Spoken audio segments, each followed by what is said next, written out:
Hey team, I understand if you're not ready to believe me. I think truthfully, we're all a little bit traumatized.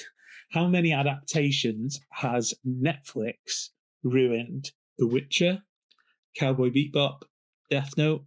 Netflix ran all of them into the ground like they were some ill haggard mare. Nothing was sacred. It felt like your childhood was kind of hollowed out into some skin suit for writers and producers to cash in on a name that meant so much to you. Johnny! Johnny! Cool, I broke his brain. What possessed Netflix to make decisions like changing Light's name in Death Note? You can't expect the average Netflix viewer to be able to handle that. They're dumb and racist. Let's go with Light Turner instead. In the original Last Airbender, a hugely important story beat is how Sokka grows as a person and learns to overcome his sort of view of women. And over the course of the season, and as he travels the world and grows as a leader and encounters people like Suki, who really challenges this kind of sheltered, small island thinking. And he changes as a person and he starts to view women as his equals. And it's a really brave thing for them to do. And it's one of the things that makes soccer and therefore The Last Airbender so beloved. But over at Netflix, it's like redemption, growth. Gen Z hate that. Let's give him the same personality as a LinkedIn post. Gen Z love LinkedIn. One wound that I'm still carrying around is in the Witcher TV show, how they spent so long building up backstories for all these, characters with hours of storylines that aren't in the books. And it kind of felt like we barely got to see Geralt. You know Geralt, the Witcher, from the book and TV series and game series, The Witcher, that Witcher, Geralt. Geralt in The Witcher. We know what Gen Z would rather see, and it's anything else. And all these weird decisions, all they ever did was make hardcore fans mad and new potential fans just super confused about why this thing was so loved in the first place. And when the live action One Piece was announced, we were right to kind of be a little teensy weensy bit nervous. One Piece, for those of you who don't know, and stick with me here, but it's kind of like what Superman was to the 70s and 80s, but to the modern world. It's an ongoing 27-year-long pirate story with over 1,100 episodes and 600 million books sold. It's the best selling story actually sold by a single person. And I've read every chapter, I've watched every episode, every anime. I love it. And I know what you're thinking. There's no way this guy is a weeb. He seems so cool. Well, don't be deceived, friends, because I'm very, very fat. But this is not some niche thing that terminally online people love. This is like Harry Potter levels of massive. One Piece has actually outsold Batman, Batman, Batman,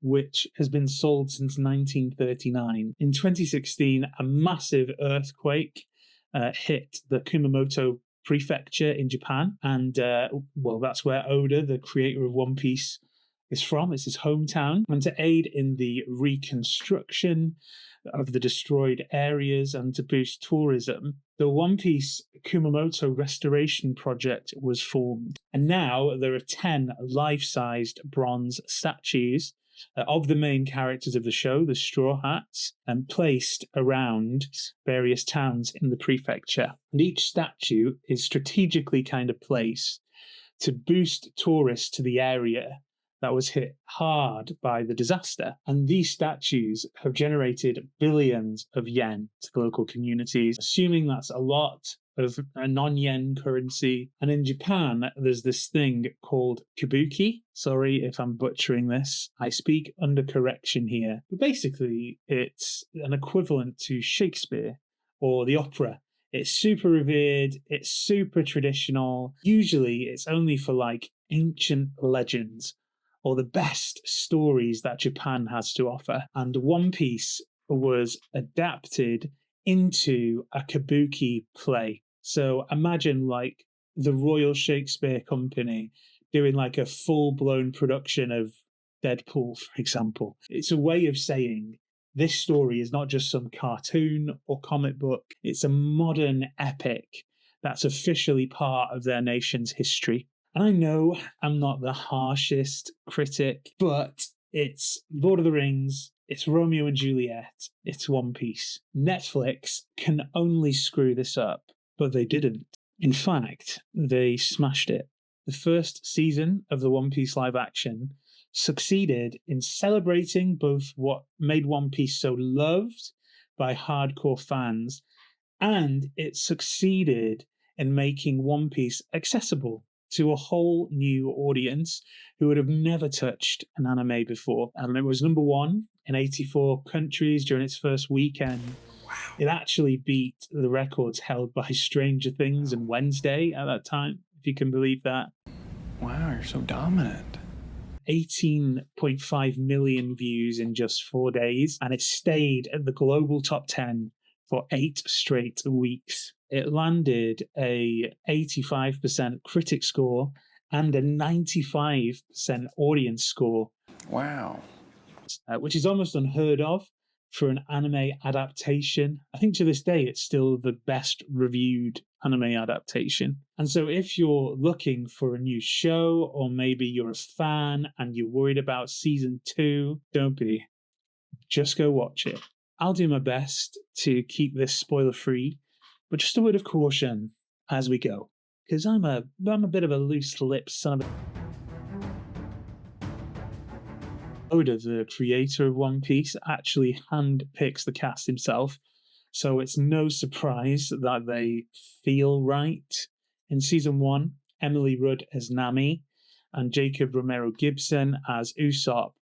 I think it's fair to say they were probably the standouts, but in this season, Taz Skylar's performance as Sanji really stands out. You can follow Taz's YouTube channel, where he's kind of documenting what he has to do and the sacrifices he has to make in order to play Sanji. It sounds grueling, and I wish I had that sort of mental fortitude, but clearly it's paying off for him. His fight scenes in this season were so good. In fact, all of the fight scenes have kind of been a massive step up, I think, from last season. But Sanji in particular, he has some really great choreographed fights. His fights with 13 and Miss Wednesday were particularly a highlight. For those of you who don't know, Mr. 13 is an otter and Miss Wednesday is a vulture. Yes, I am an adult saying this sentence. This should not work in a live-action TV show, but Taz just nails it. He nails what could have only in reality have been kicking at the wind in front of a green screen. It's funny, it's impressive. His legs are flinging all around the place like he's got ants in his pants. In episode 6, there's this scene, I try not to give too much away, but there's this scene where Nami falls ill, and it's a recreation of a moment from the manga, but Taz kind of brings this emotional depth to it, and it just really captures why Sanji is such a beloved character. Nami wakes up and she's thinking it's only been like a night of sleep, but it's actually been 4 days. And as Nami kind of begins to realize she may be seriously ill, Sanji comforts her and he makes her food. And if you're an anime fan, you're thinking, well, yeah, Sanji cares about Nami. He always has. He sees himself as somewhat of a ladies' man, a Casanova, an HR violation, if you will. But he begins to get really emotional, and his eyes tear up, and his voice tremors, and it's a really tender moment, and he says, "It's okay. we're getting you help. And later on, as Sanji is kind of caring for Nami, he brings a soup.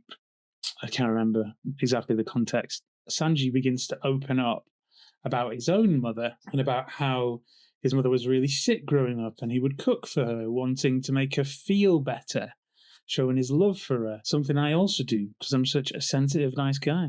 Suddenly, Sanji's devotion kind of makes complete sense.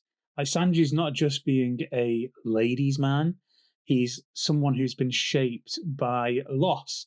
And Nami getting sick is therefore traumatic for him. And cooking food for Nami in that moment, when he's as powerless as he felt as a child with his mother, is all he can do to care for her. And it's tender and it's this beautiful moment. Sanji's relationship with his mother is something that we don't actually learn about until much further on in the original story.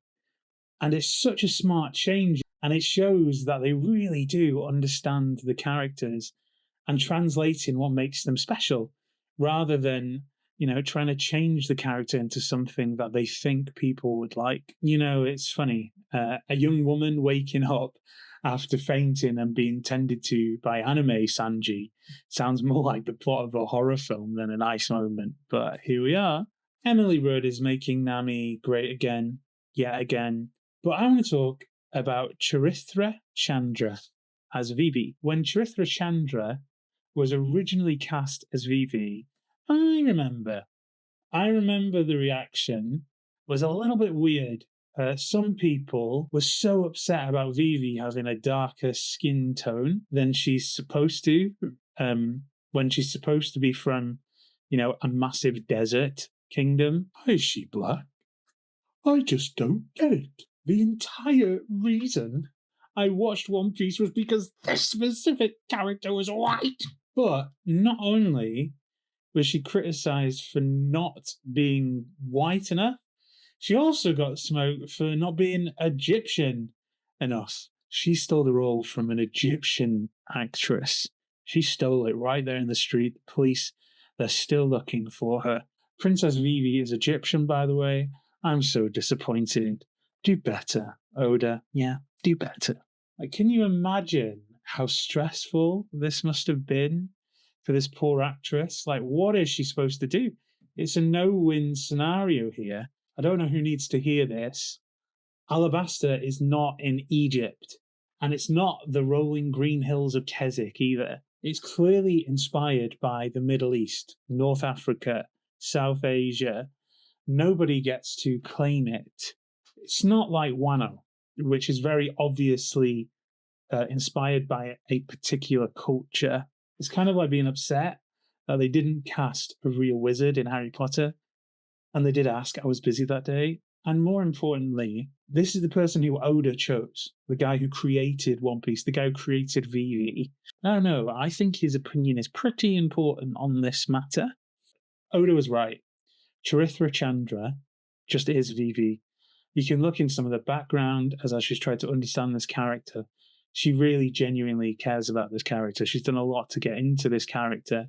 And I don't want to give too much away for season 2, but Vivi is she's a surprisingly complex character with a lot of twists and emotional weight in her story. She's carrying a large amount of responsibility, largely on her own. She's kind of trying to hold everything together long before the Straw Hats ever come into the picture. I guess Vivi, she's kind of like this mixture of desperation and hope. And in the live action, I don't feel like I'm watching someone trying to cosplay. It unashamedly respected its source material, whether that was really silly, colourful haircuts or like a stretchy boy who deflects cannons with his tummy. And also, she's not done a huge one yet, but early impressions, Lyra Abova as Robin looks like a really good choice. And considering how important Robin will one day become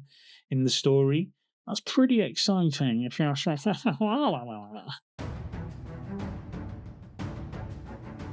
Yeah, initially in this first episode, I was quite excited when the Straw Hats go to Logue Town, and a couple of scenes in particular. No spoilers here, but Zoro does some shopping and it gets interesting. I'll just put it like that. But man, that sounds so boring, doesn't it? Zoro goes shopping and it gets interesting. It sounds like it's him just pottering around in H&M with a Costa or something. There's this famous scene where Zorro kind of tempts fate. It's not like, oh, I really need a poo as the disabled toilet free. Quick, fake a limp. But in sort of like oh, I'm a cool guy sort of way. You know what I mean, right? I do it all the time.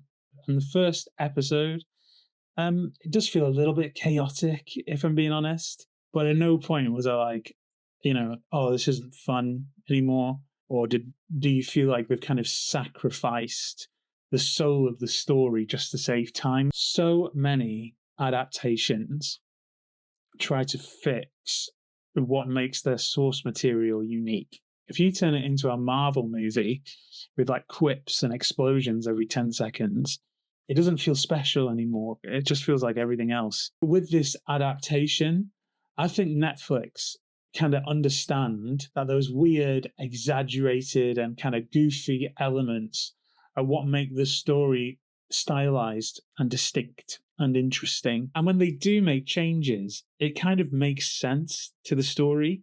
Like it feels intentional rather than lazy.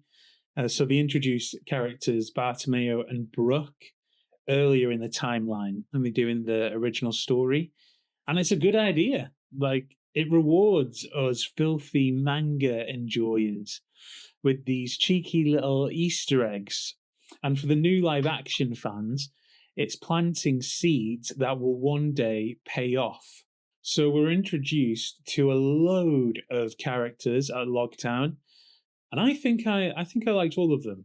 I think sometimes One Piece is like going to a Chinese buffet or like a Tesco at 3 a.m. You never know what kind of wacky character's gonna show up next. But just like that 3 a.m. Tesco run, once you look past the weirdo exterior of the people you may find there, there's often a lot of emotional depth. At least that's what I hope people are thinking when they chat to me in Tesco at 3 a.m. And that's a real gift of One Piece, making you truly care about the strangest people you've ever met. And season 2 tackles one of the most important stories in One Piece, which is the story of Chopper, who is a talking reindeer, and Dr. Hiruluk, who is a dangerously bad doctor. In any other world, he is kind of the bad guy. It's a tale of found family, hope, tragedy, and wow, they do it justice in the live action. I'd even go as far as to say that that particular, storyline is perfect. And the actor did such a good job. Mark Hirulek, his name is, Mark Hirulek, more like Hiruluk.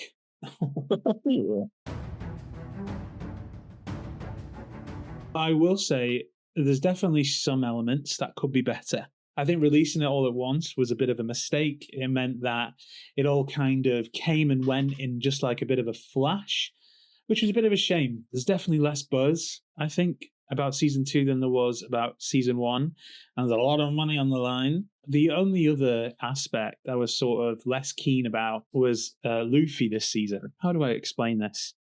Well, it kind of felt like Luffy had a little bit less aura, I guess, this season. I think Luffy is a really difficult character to try to translate to the live action. And my friend Will, shout out Will, recently started watching the One Piece live action. And he couldn't seem to get over this Luffy character, I remember, when we started talking about it.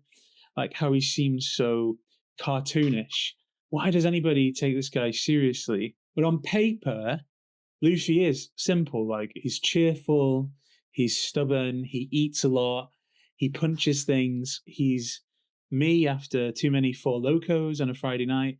But he's also every shonen main character ever. And in the anime, way further down the line, Mihawk has this line about Luffy where he says, It's not a devil fruit or some cheap trick. One by one, he turns the people around him into his allies more than anyone else sailing the seas. That man possesses the most terrifying power. And as we learn more about the One Piece world and how brutal it actually is, like the world government is absolutely corrupt. Pirates seem to be going around cruelly being dead naughty all the time, trapped by the government, trapped by poverty, fear. The people in the world, like the average everyday people, we can't really imagine what a better life might look like. And then there's this idiot in a straw hat who just sort of sails around refusing to let himself be trapped, refusing to let himself be restrained. And he believes that it's okay to dream and to fight back. And when it feels like all hope is lost, it's okay to hope again. And that's why I think people are drawn to Luffy throughout the story and why they want him to be their captain, bringing hope in a deeply cynical, kind of constrained and trapped world. That is power. Luffy is a great captain who inspires people and they want to follow him because he kind of he won't give up on his dreams and he won't let you give up on yours. Maybe we need a little bit of that, in this day and age with everything going on. Who knows, Who knows? In season 2, often Luffy kind of just feels like he's reacting to things all the time.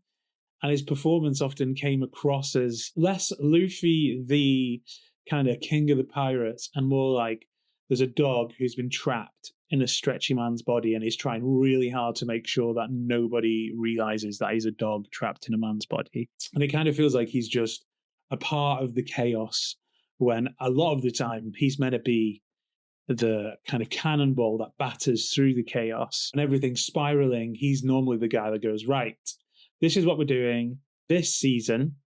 It sometimes felt like he was just swept along with the events rather than sort of driving them. And I think part of that is structural. And in the manga, in the anime, some of Luffy's big moments in these arcs in season 2, they have more build up. Like you sit with the tension a lot longer.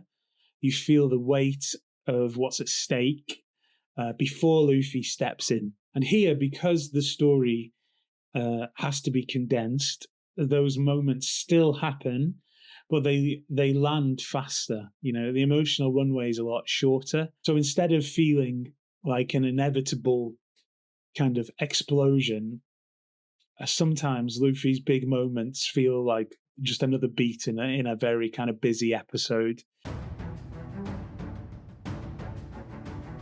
So it's not totally perfect, but this is how you adapt a story.